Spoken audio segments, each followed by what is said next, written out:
श्री आंजनेय रेड्डी को सराहनीय सेवा के लिए पुलिस मेडल और विशिष्ट सेवा के लिए राष्ट्रपति पुलिस मेडल दोनों से सम्मानित किया गया. How you found it, I mean, changing your path of life vis-a-vis your activities in the Dhammapada? I lost faith in conventional religion. Conventional religion. One reason could be the movement of Periyar Ramsam Naikar in Tamil Nadu. My district was very close to his Tamil Nadu. That could be one reason. Another reason is while preparing for Ananda Services examination, history was one of my papers. History was one of your papers, right? Okay. During that time, I studied a lot of... You came to 270 acres of Buddhist Theme Park at Nagarjuna Saga. That is really great. So, that is a government project, but it has started only because of you, sir. And then that aims to recapture Andhra Telangana's Buddhist heritage. It is a great thing.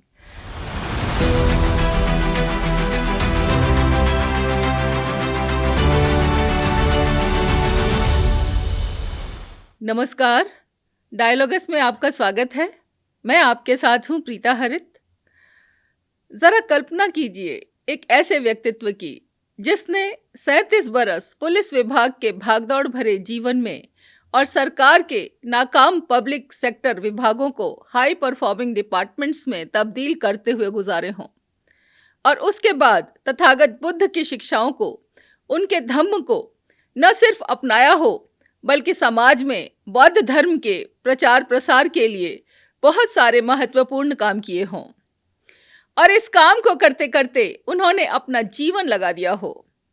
हमारे आज के अतिथि एक ऐसे ही व्यक्ति हैं जिनसे प्रेरणा लेकर मैं आज उन्हें आपसे रूबरू करवाने जा रही हूँ. उनका जीवन एक ही सुर में सेवा, नेतृत्व और करुणा का अनूठा संगम है. 1943 में आंध्र प्रदेश के नेल्लोर जिले के एक किसान परिवार में जन्मे श्री चेन्नूर आंजनेय रेड्डी ने गणित में पोस्ट ग्रेजुएशन करने के बाद 1966 बैच की इंडियन पुलिस सर्विस ज्वाइन की और फिर सुपरिंटेंडेंट, DIG, इंटेलिजेंस प्रमुख, पुलिस एकेडमी के डायरेक्टर और director general vigilance and enforcement जैसे अहम पदों पर अपनी छाप छोड़ी. उनके उत्कृष्ट योगदान के लिए श्री आंजनेय रेड्डी को सराहनीय सेवा के लिए पुलिस मेडल और विशिष्ट सेवा के लिए राष्ट्रपति पुलिस मेडल दोनों से सम्मानित किया गया.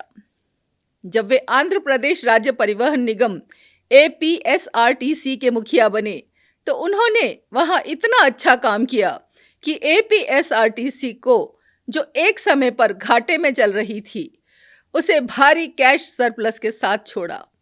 इसके बाद उन्होंने बिल्कुल बीमार मानी जा रही AP टूरिज्म डेवलपमेंट कॉरपोरेशन को मुनाफे में ला खड़ा किया, और उनके द्वारा की गई मेहनत से कॉरपोरेशन में जो बदलाव आया वो उस समय पर राष्ट्रीय स्तर पर सर्वोत्तम प्रदर्शन का पैमाना बन गया. लेकिन कहानी यहीं नहीं रुकती. पुलिस एकेडमी के डायरेक्टर रहते हुए उन्हें धम्मपद की एक प्रति भेंट मिली. यह ग्रंथ उन्हें इतना प्रभावित कर गया कि उन्होंने इसे अपने खर्च से दोबारा छपवाकर हर IPS ट्रेनी अधिकारी को बांटा, इस विश्वास के साथ कि धम्मपद जैसी नैतिक शिक्षा पुलिसिंग को अधिक संवेदनशील बना सकती है. 1992 में धम्मपद की यही प्रति वे दलाई लामा के पास ले गए और उस पर उनके हस्ताक्षर हासिल किए. ये एक ऐसा यादगार क्षण था जिसकी चमक आज भी उनके हृदय में हम देख सकते हैं.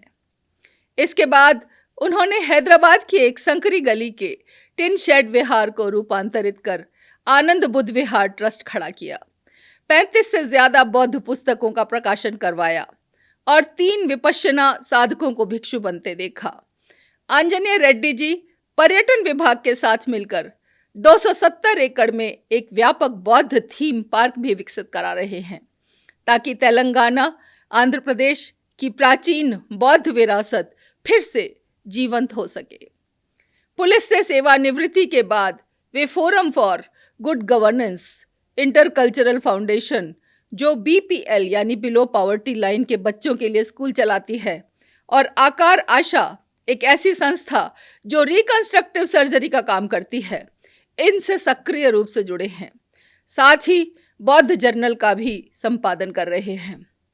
आज के इस संवाद में हम जानेंगे कि कैसे बाहर से सख्त एक पुलिस ऑफिसर के भीतर एक करुणामय साधक भी मौजूद था, क्योंकि वह भ्रष्टाचार उन्मूलन के लिए सिस्टम सुधार की वकालत करते हैं, और हम उनसे उनके विश्वास कि बुद्ध के सिद्धांत ही आज के भारत को दिशा दिखा सकते हैं पर बात करेंगे।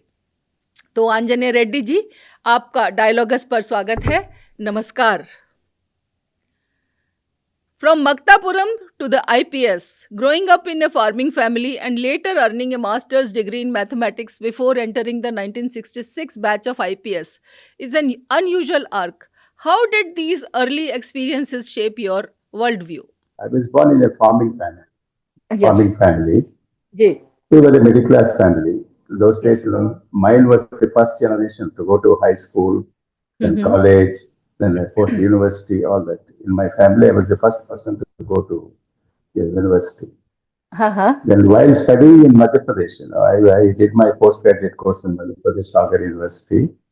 While studying there, a friend of mine suggested that I should take the competitive examination.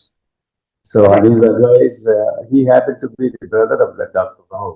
Rao of IAS. So he suggested I should go to Delhi and meet his brother.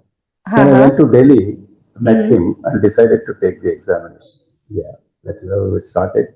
Even my father was very keen that I should either study law or take the, this civil services examination. Law I was not interested, so I took to the civil service examination. And you qualified? Exam I ever prepared for, I took this exam.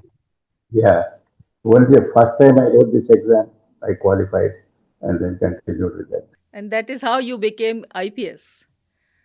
You commanded districts, intelligence, and finally the vigilance and enforcement wing. Which assignment tested your ethical convictions the most? Like you... I was also in the CBI for some time. Yes. But that's again at Hyderabad only. Yeah. So, at APS... Hyderabad. I was secretary of the Service Commission for some time. 2 years or so. I was also in the State Road Transport Corporation, that was the biggest corporation in the country those days, with more than 100,000 workers. Yes, the APSRTC. Yeah. Yes, APSRTC, like you converted the corporation into a profit-making corporation. So, would you like to share your experience, how you implemented your planning, how you converted the loss-generating corporation into a profit-generating corporation? While this is APSRTC, a very well organized, those days it used to be a very well organized corporation with a number of competent managers. So what all I did was I modernized the fleet. So the first air-conditioned buses, the first the luxury, so-called luxury buses, all those things we started introducing. Till then it was running like any other corporation.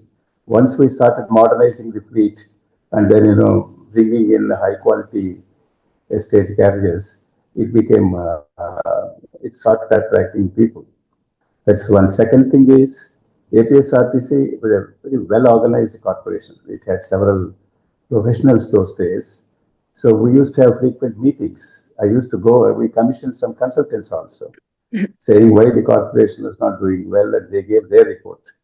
So we took all those things into account and started implementing them and started competing with private sector. In a matter of 1 year, we in fact, we have beaten all the competition and we were number one in the state. Later, APTDC was also, it was labeled sick beyond redemption. Yet you made it India's best performing tourism PSU, sir. How do you cultivate a turnaround culture in a government setting? Please enlighten us. It's not so difficult. In fact, I feel government corporations have a lot of advantages. compared to other corporations. But still, most of them do not do well for two reasons. One is exploitation by both politicians and the civil servants. These government corporations are often victims of exploitation. People try to, boss over them and benefit from them and that kind of thing. Once you assert yourself and stop that, these corporations will automatically do well. Tourism corporation has enormous potential. Those days, tremendous potential. Andhra Pradesh had tremendous potential. We have 950 kilometers of coastline. Then we have a lot of heritage places like Nagarjuna Saga, Amaravati, Vizag, and this kind of places. Yes. So I started exploiting the available facilities and then introducing the latest tourist coaches.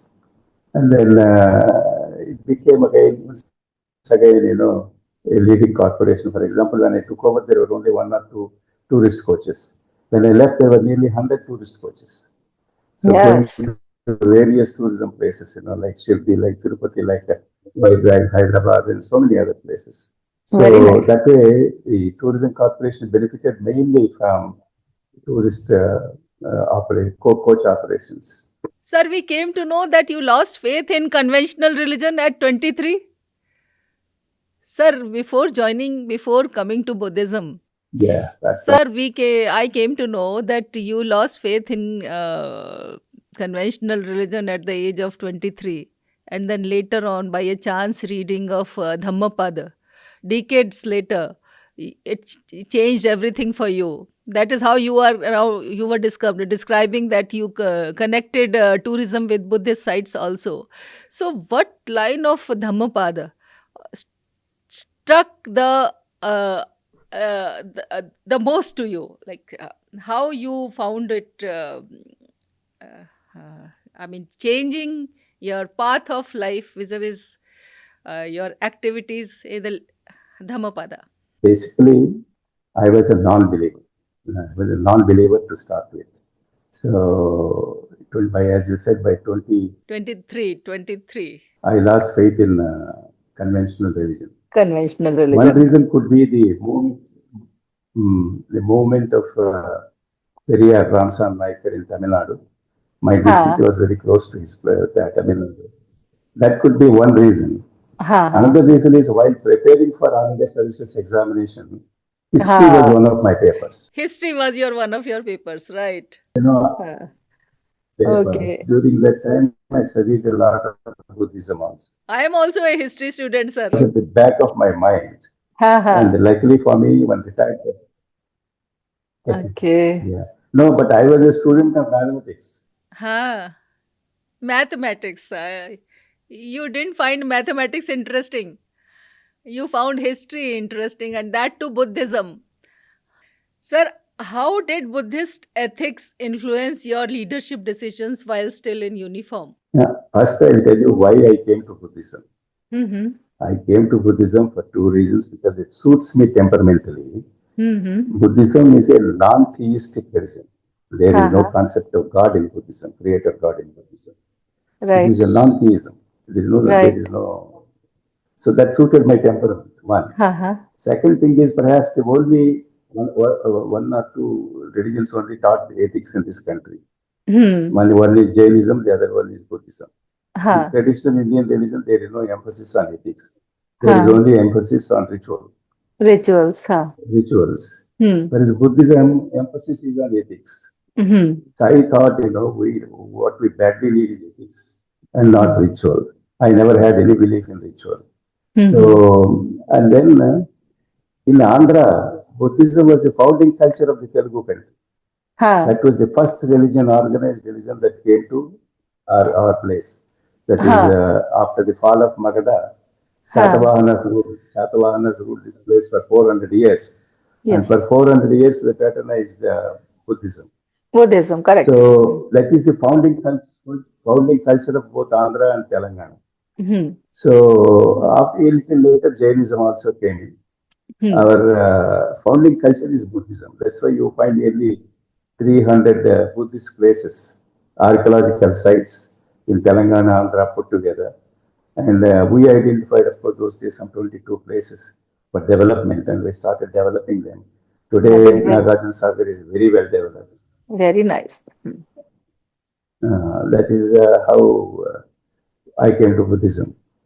And in Andhra, between 3rd century BC and 7th century AD, there was only Buddhism and Jainism in this part of the country. The Shaivism and all that came later. Shaivism, Vaishnavism, these things came later. Our religion was Buddhism and Jainism. Some parts Jainism, mostly it is Buddhism. Mostly it is Buddhism. So I used to tell our people, the government wants us, they're saying Karvapsi. Karvapsi means we should all go back. Go back to Buddhism. Karvapsi means go back to Buddhism. Sir, we came to know that the first ever Buddhist monk you met was Dalai Lama. Sir, getting the Dalai Lama to autograph your own reprint of Dhammapada sounds special. What did that moment mean to you personally? Yeah, for me, it's a great thing, that I started. I met Dalai Lama sometime in, was it in 1991 or 92? He came to Hyderabad. Those days we didn't have all these 5-star hotels or big hotels. He stayed in Rajbhavan. Rajbhavan, there's Governor's Bungalow. Those days I was in intelligence. So it was easy for me to seek an appointment from His Holiness, and then I got his appointment. And then I took these copies of Dhammapada, which I already printed. You printed, yeah. I printed it when I was in Police Academy. After Police Academy, I came to intelligence. So I took these 2 copies and got his signatures done. Autograph. Autograph. Not only these books, he gave me 2 other books also. Oh, nice. 2 other books also. And recently, about 6 months ago, again I visited Dhamma, our Dhammashala. Acha, Dharmshala, Himachal. Very so nice. I could get one tanka signed by him. That must be a special occasion for you.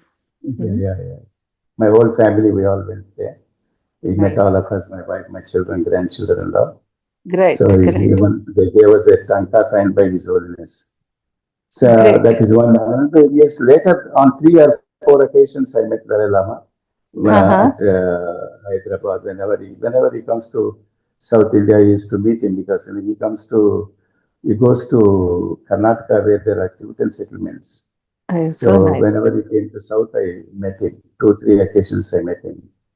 And finally, when we built this Buddha Vihara, the tin Buddha Vihara, that one Buddha Vihara which was housed in a tin roof in a crowded lane, and you converted it into Ananda Buddha Vihara, that is a landmark Buddha Vihara, and later you started many trusts also. So this must be a tough journey for you, sir.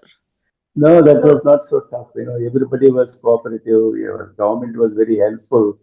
Can you share some of your experiences for our viewers also regarding that? Because it must be a great decision, big decision for you to create establishments for a religion which was lost somewhere in the pages of history.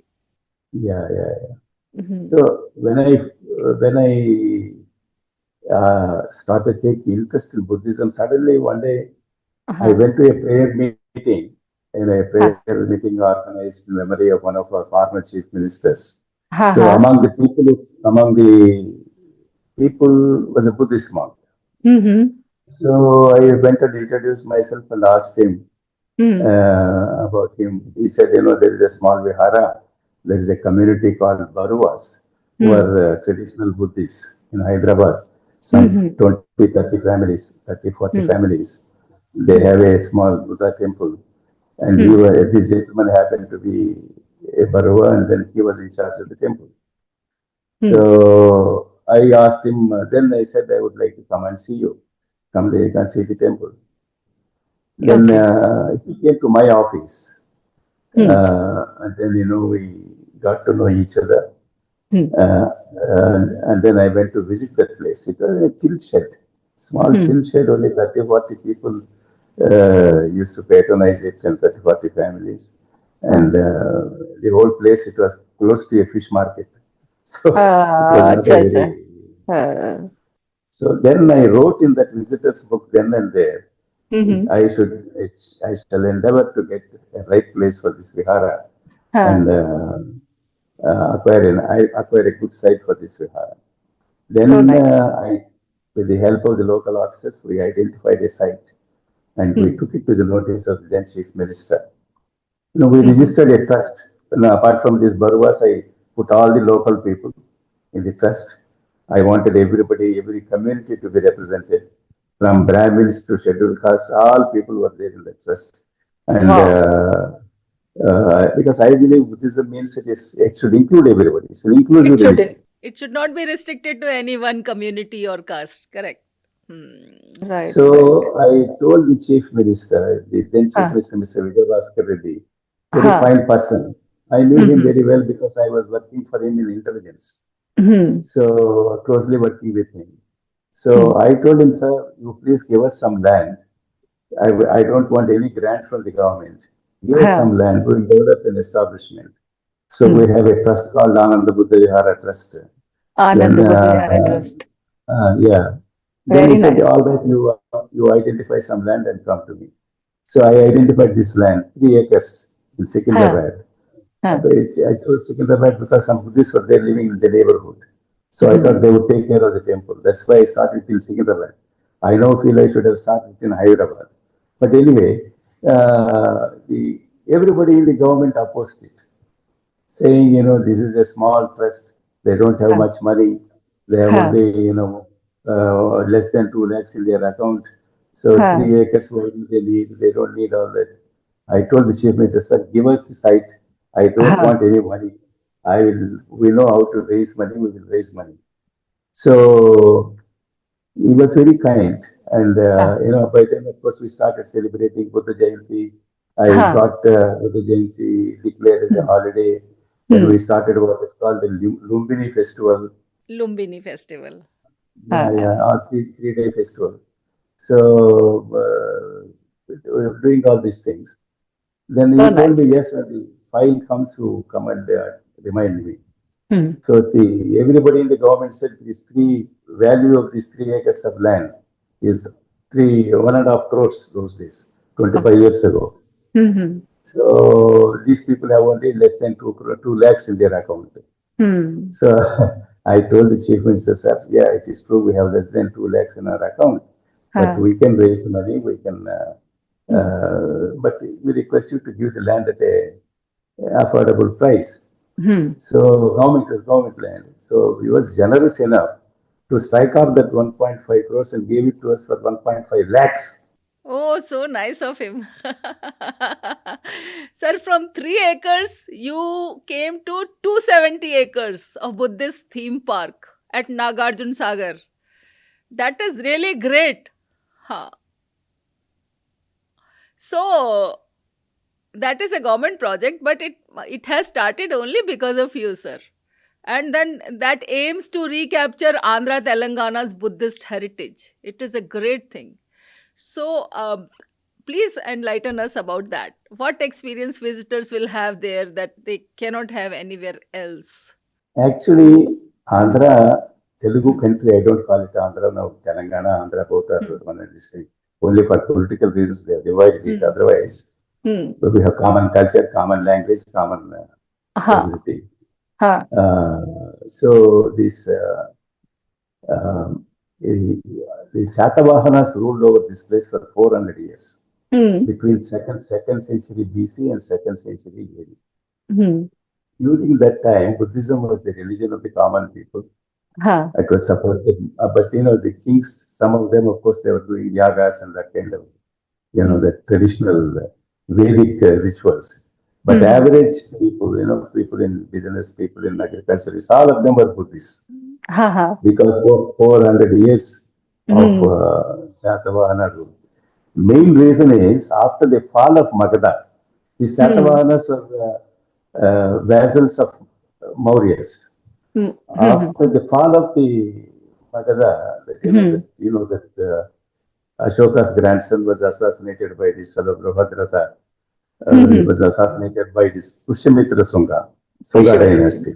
Shunga dynasty. So, after that, there was a lot of persecution of Buddhist monks in Magadha. It happened. So, many of them migrated to what is now called Kalinga. Kalinga is the land between Mahanadi and Godavari. Towards east. East and south. East and south. Yeah. So it is many monks those days came to Kalinga country, which means the land between Godavari and Mahanadi. So you find many Buddhist establishments in North Coastal Andhra even today. It started in the 2nd century, 1st century BC. So it is as old as that, Buddhism in our country, our state. So this is, we started writing about it. In fact, Buddhism came, there is a book called Sutta Nipata in the Tripitaka Telugu, Pali literature. Sutta Nipata, there is a reference to Sutta Nipata. So it is a reference to Buddhism coming to the Telugu country during the lifetime of Buddha. Some people went, from what is now Bodhan in Telangana. So there was a guru on the banks of Godavari. So according to the story recorded in Sutta Nipata, according to that, this guru came to know Buddha has arisen in North India, somewhere in North India. Then he sends his disciples to go and meet him. And, he tells that 16 of them go there. And, he gives each one of them one question to ask Buddha, And then these people go there and meet Buddha in Sravasti. Okay. And Rajgir. And later in Sravasti. So Rajgir, we used to have what is called Ananda Buddha Vihara those days. That means, Andhras had their own Vihara in Rajgir.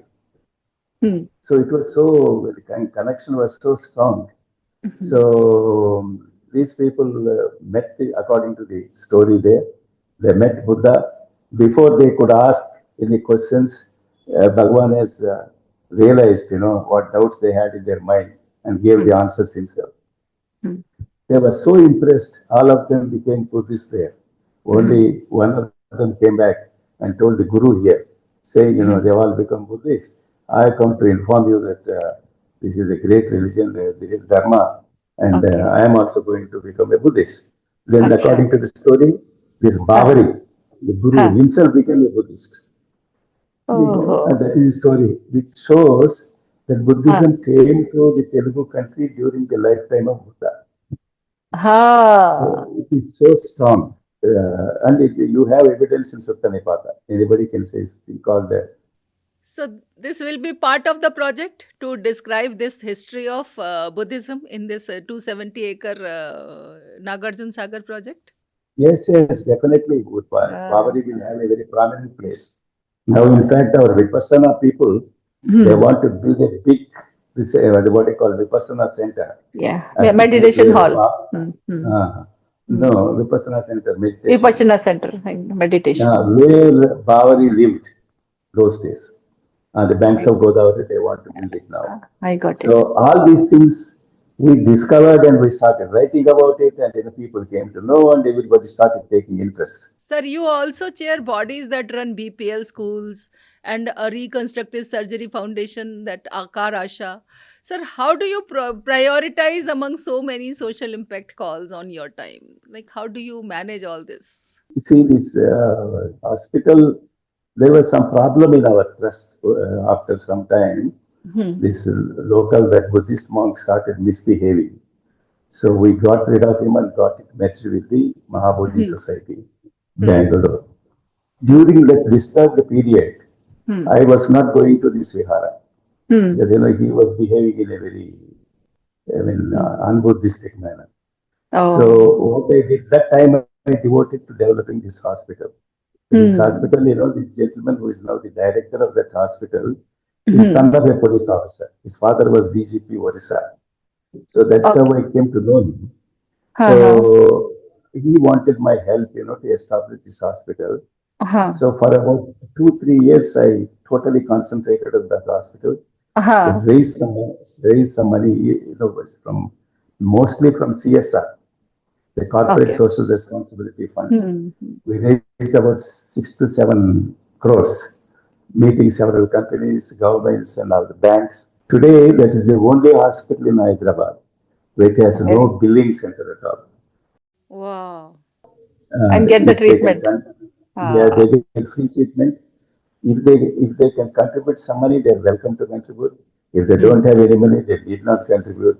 We raise money essentially from companies and use that money for a noble cause.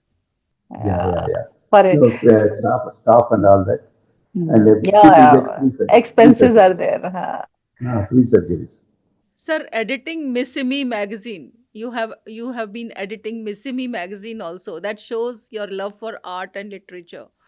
Sir, what role can literature play in ethical nation building? Because you have been talking of ethics and an ethical religion.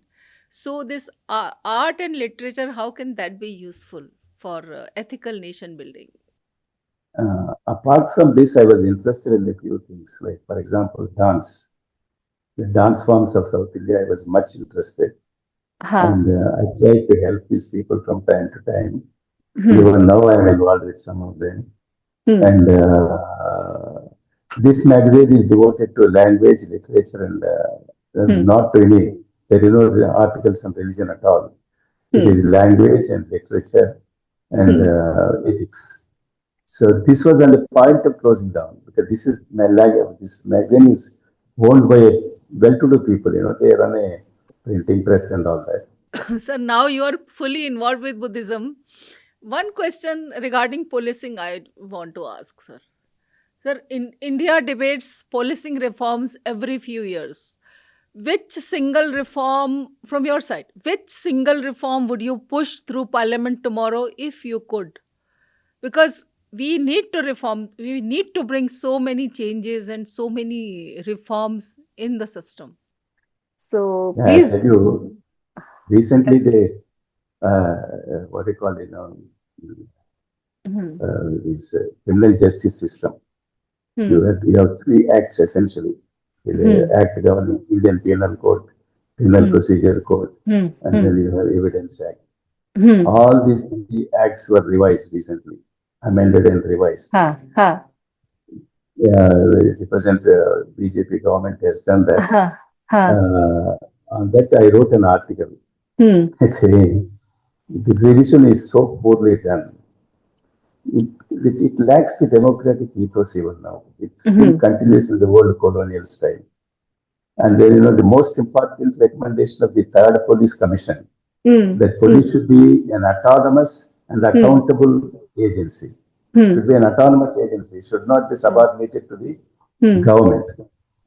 This one recommendation nobody has implemented so far. So the result, the police has become the private army of people in power.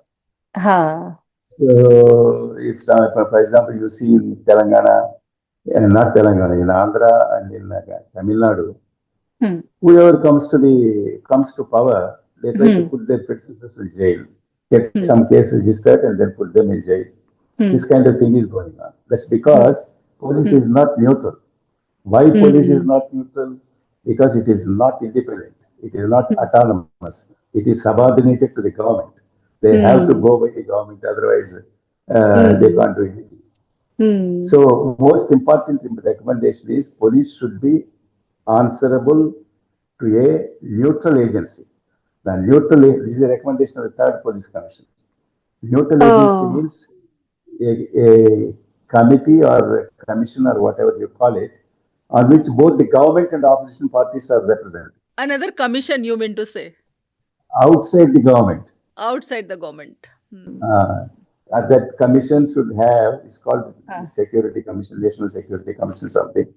That should have both representatives of the government and representatives of the opposition also. Right. Police should be answerable to them. Police should be right. answerable to them and not to the government. Not to the government. Okay. But today, even today, it is answerable only to the government. That's why you find the police being misused by those in power, and they are not able to make it autonomous. You see, this criminal justice system has three wings. First is enforcement wing, police. Then we have prosecution. Then we have judiciary. Judiciary is autonomous. Prosecution is not autonomous. It's still under the government. Yes, Police is also under the government. So Police when is police also- is under the government, and anybody can register a case against anybody these days. Anybody these days, right? So if police is not autonomous, if it is under the government, then how can we get justice for people in opposition? We see some hope to get this implemented in future. This recommendation was given in 1980 or so, 1980 or 81. For the last 45 years. 40 years. We have been struggling to get these things implemented. Even gentleman from Prakash Singh, he went to the Supreme Court also and got orders. Nothing happened. It continues. Same colonial style of policing is going on. So with the result you have, in our Chandrababu was in power, our Buddhism party was in power. They put Jagan Mohan Reddy in jail. Jagan Mohan Reddy came back to power. He put Chandrababu in jail. This is what is happening. This is what is happening. Sir Anjaneya Reddy sir, once again, thank you so much for being with us today. Your journey and your work continues to be a great inspiration to us. Not just we people, the officers, but anyone who believes in creating meaningful change in society. Sir, we are truly grateful for your time, your insights, and your unwavering commitment to public service. It was an absolute honor to have you with us. Thank you so much, sir. Thank you. Namaste. Now my immediate ambition is to build one more Vihara in Hyderabad and one in Visakhapatnam. Vizag. That is my immediate. Already we are building two in Coastal Andhra, West Godavari and East Godavari. So I don't know, I am already 82 years of age. I hope to build some of them at least. That will happen, sir. That will happen, sir. And we will see you once again on our Dialogus channel after you complete that project, those projects. Thank you, sir. Namaskar. Nice talking to you. Yeah. Nice talking to you. Thank you, sir. हमारे दर्शकों, अगर इस संवाद ने आपको सोचने पर मजबूर किया, कुछ नया देखने का नजरिया दिया, तो इस वीडियो को लाइक कीजिए, साथ ही इसे आगे शेयर कीजिए, चैनल डायलॉगस को सब्सक्राइब कीजिए और कमेंट करके बताइए कि आपको सबसे ज़्यादा क्या प्रभावित कर गया। डायलॉगस पर हम सिर्फ सवाल नहीं पूछते, हम जवाब तलाशते हैं उन लोगों से जिन्होंने जीवन को कुछ अलग ढंग से जिया है। हम फिर मिलेंगे एक नई कहानी, एक नए विचार और एक नए संवाद के साथ। फिर मिलेंगे अगले एपिसोड में। धन्यवाद। नमस्कार।